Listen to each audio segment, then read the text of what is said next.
Vous avez des maux de tête et vous cherchez un traitement naturel pour vous en débarrasser? Vous en avez assez de cette sensation douloureuse, lancinante, continue, comme si votre tête était prise dans un étau, dans un casque trop serré, et cela fait bien trop longtemps que ça dure. Peut-être avez-vous entendu parler du baume du tigre pour traiter les céphalées de tension, le nom un petit peu plus scientifique du mal de tête. Mais cet onguent est-il vraiment efficace ou bien n'est-ce que du vent? Que nous disent les études scientifiques sur le sujet? Et faut-il mieux utiliser du baume du tigre rouge ou du baume du tigre blanc?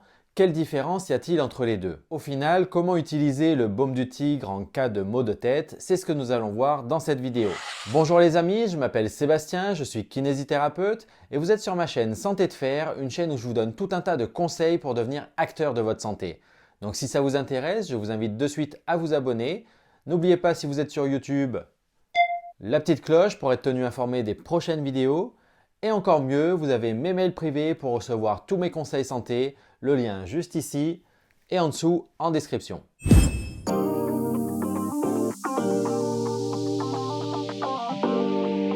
mal de tête, aussi appelé céphalée, est un trouble courant qui va toucher près de 90% des personnes au cours de leur vie. Il correspond à une douleur ressentie au niveau de la région crânienne. Selon l'étude internationale Global Burden of Disease, les céphalées sont la deuxième cause d'années vécues avec un handicap dans le monde entier et la première cause même pour les personnes de moins de 50 ans. Comme d'habitude, vous retrouverez le lien vers toutes les études citées dans cette vidéo juste en dessous dans la description. Il existe plus d'une centaine de maux de tête différents, mais on va les regrouper généralement en deux catégories: les céphalées primaires, donc qui ne sont liées à aucune autre pathologie, et les céphalées secondaires, qui elles sont liées à d'autres pathologies, qui sont donc les symptômes d'une autre pathologie, comme par exemple lors d'un rhume, d'une grippe, d'une otite, ou plus grave, d'un glaucome ou d'un accident vasculaire cérébral. Mais la plupart du temps, le mal de tête correspond à une céphalée primaire, donc sans autre cause adjacente, que ce soit une migraine ou une céphalée de tension. En fait, les céphalées de tension sont les maux de tête les plus fréquents, c'est le mal de tête classique. Des études pour évaluer la prévalence des céphalées ont montré que justement les céphalées de tension pouvaient toucher jusqu'à 38% de la population, tandis que les migraines, qui sont plus invalidantes, touchent seulement 12% de la population, ce qui est déjà pas mal. Et le traitement des céphalées de tension et des migraines seront différents, donc il faut savoir bien les distinguer. Et plusieurs éléments nous permettent de le faire, comme je vous les présente dans ce tableau. Donc par exemple, déjà au niveau du siège, la migraine sera d'un seul côté du crâne, donc unilatérale, d'où le nom de migraine, mi-moitié, grania le crâne, tandis que les céphalées de tension seront plutôt bilatérales, des douleurs en casque. Pour la durée, donc les migraines se présentent surtout par crise, donc qui vont durer de 4 à 72 heures, tandis que les céphalées de tension, ça sera beaucoup plus continu, beaucoup plus lent, donc de 30 minutes jusqu'à 7 jours même. Les signes d'accompagnement sont fréquents dans les migraines avec des nausées, une intolérance au bruit ou à la lumière. Il faut souvent s'isoler dans le noir et dans le silence pour aller mieux. Tandis que dans les céphalées de tension, les signes d'accompagnement sont plus rares. Parfois, il peut y avoir une intolérance au bruit, mais le plus souvent, par contre, ce sera des tensions musculaires cervicales, d'où leur nom justement des céphalées de tension, parce qu'elles sont accompagnées de tensions musculaires.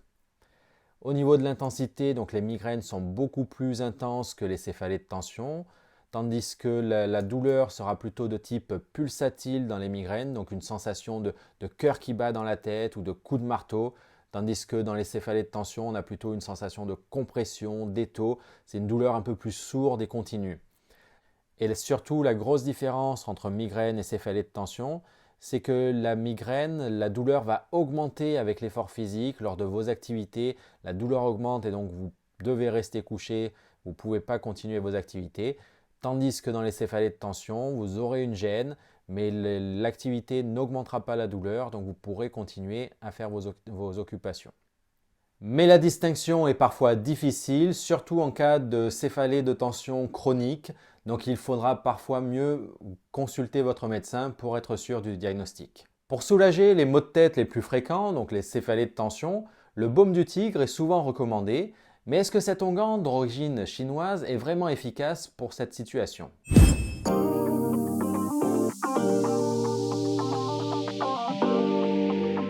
Le baume du tigre est un onguent qui, contrairement à son nom, ne contient aucun extrait d'origine animale. Créé à la fin du 19e siècle par un herboriste chinois, Hao Chuqin, il est appliqué sur la peau. On appelle ça un traitement topique, appliqué sur la peau. Il contient notamment des huiles essentielles, donc de l'huile essentielle de clou de girofle, entre 1 et 2%, de l'huile essentielle de cacheput, environ 7%, selon les versions de l'huile essentielle de cannelier ou de l'huile essentielle d'eucalyptus. Il contient également de l'huile de menthe poivrée, donc environ 10%, ainsi que du camphre qui peut aller jusqu'à 25% selon les pays, et également du menthol, environ 10%. Le tout dans une base de vaseline afin de faciliter son application. Le baume du tigre procure à la fois une sensation de chaleur et une sensation de froid, puisqu'on a le camphre et l'huile essentielle de clou de girofle qui va plutôt provoquer une chaleur, tandis que le menthol, l'huile de menthe poivrée et l'huile essentielle de cacheput vont plutôt provoquer une sensation de froid. Dans sa version traditionnelle chinoise, le baume du tigre a été interdit en France parce qu'il contenait trop de camphre, donc près de 25%. C'est pour ça qu'afin de pouvoir le commercialiser sur notre territoire, la marque a dû faire des modifications et descendre le taux de camphre à 11%, qui est le taux maximum légal en France. Produit polyvalent, le baume du tigre est utilisé pour soulager un large éventail de troubles et il est recommandé notamment contre les maux de tête. Et en effet, une étude randomisée en double aveugle de 1996 nous rapporte que le baume du tigre contre les céphalées est plus efficace qu'un placebo et autant efficace que le paracétamol. Le baume du tigre vous permet donc de diminuer vos maux de tête aussi bien que les médicaments. Et plus exactement, il semblerait que certains composants soient particulièrement efficaces sur les céphalées, et c'est l'huile de menthe poivrée et le menthol. En effet, une étude récente de 2016 nous confirme que le traitement topique local, donc l'application de pommade donc à base d'huile de menthe poivrée, est plus efficace que le placebo contre les céphalées. L'efficacité est comparable à l'acide acétylsalicylique, donc l'aspirine, et au paracétamol. Ainsi, des solutions d'huile de menthe poivrée à 10% dans de l'éthanol sont autorisées pour le traitement des céphalées chez les adultes et les enfants de plus de 6 ans. Cette huile est donc incluse dans les recommandations de traitement et donc dans les directives des sociétés professionnelles en tant que traitement standard du traitement aigu de la céphalée de tension. Donc face aux maux de tête classiques, on peut utiliser du menthol, de l'huile de menthe poivrée ou bien encore du baume du tigre qui en contient, et il en existe plusieurs versions. D'ailleurs, est-ce qu'il vaut mieux utiliser du baume du tigre rouge ou du baume du tigre blanc?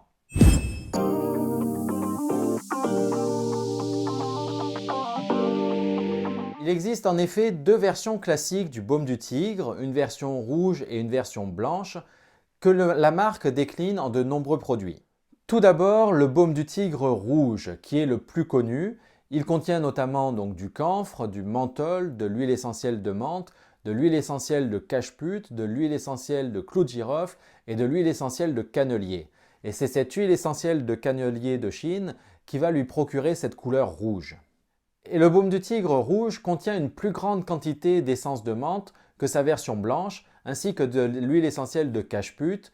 Il est donc vraisemblable qu'il sera plus efficace pour lutter contre les maux de tête. Par ailleurs, le baume du tigre rouge est plus souvent recommandé dans les douleurs et les tensions musculaires et articulaires, et donc recommandé dans les céphalées de tension. Quant au baume du tigre blanc, ses composés sont relativement les mêmes que pour le rouge, mais dans des proportions plus faibles, donc il sera un petit peu moins puissant. De plus, certains composés secondaires sont différents. Par exemple, l'huile essentielle de cannelier a été remplacée par de l'huile essentielle d'eucalyptus. Et donc, grâce à cette huile essentielle d'eucalyptus, il sera plutôt recommandé pour les congestions nasales, les sinusites, les rhinites, etc. Au final, étant donné la composition assez similaire des deux versions, donc le baume du tigre rouge et le baume du tigre blanc, vous pouvez utiliser l'un ou l'autre pour soigner vos maux de tête. Néanmoins, selon vos maux de tête, si par exemple il est plus localisé devant, donc plutôt à type de sinusite, il vaudra mieux prendre du baume du tigre blanc. Et inversement, donc si vous avez plutôt une douleur vraiment en casque qui vient de derrière, plutôt liée à des tensions musculaires, donc le baume du tigre rouge sera plus efficace. Et concrètement, comment vous en servir?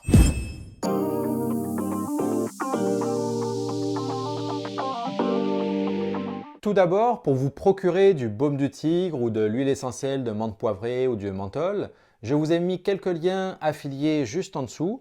Donc des liens affiliés, pour vous, ça ne change rien, vous payez le même prix. Mais moi, je toucherai une petite commission si vous voulez me remercier du travail fourni pour produire cette vidéo. Pour soulager vos maux de tête avec du baume du tigre, vous allez prendre un petit peu de baume du tigre sur vos doigts et venir masser délicatement, doucement vos tempes ainsi que le front, donc sur une ligne horizontale au-dessus des sourcils. Donc vous massez délicatement pendant quelques instants. Attention, bien évidemment, évitez soigneusement de vous en mettre dans les yeux et lavez-vous bien les mains après l'application.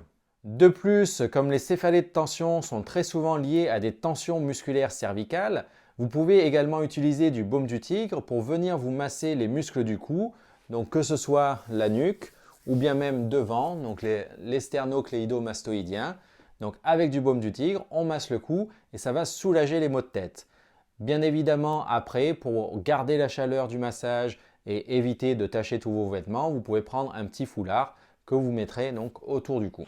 Mais attention, il y a quand même quelques précautions à prendre avec le baume du tigre. Tout d'abord, il ne doit pas être appliqué sur une peau lésée ou irritée. Et encore une fois, attention aux muqueuses et aux yeux, donc de ne pas en mettre dans les yeux.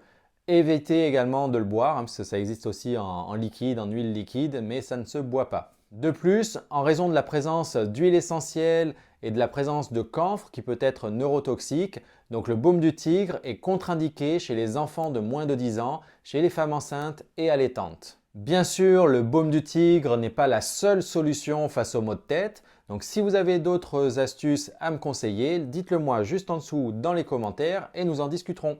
Par exemple, aussi bien pour les céphalées de tension que pour les migraines, le stress peut être un facteur aggravant et voire même déclenchant. Aussi, diminuer le stress vous aidera à faire face à vos maux de tête. Et pour cela, les vidéos de cette playlist juste ici devraient vous aider. Vous les retrouverez également en description de la vidéo.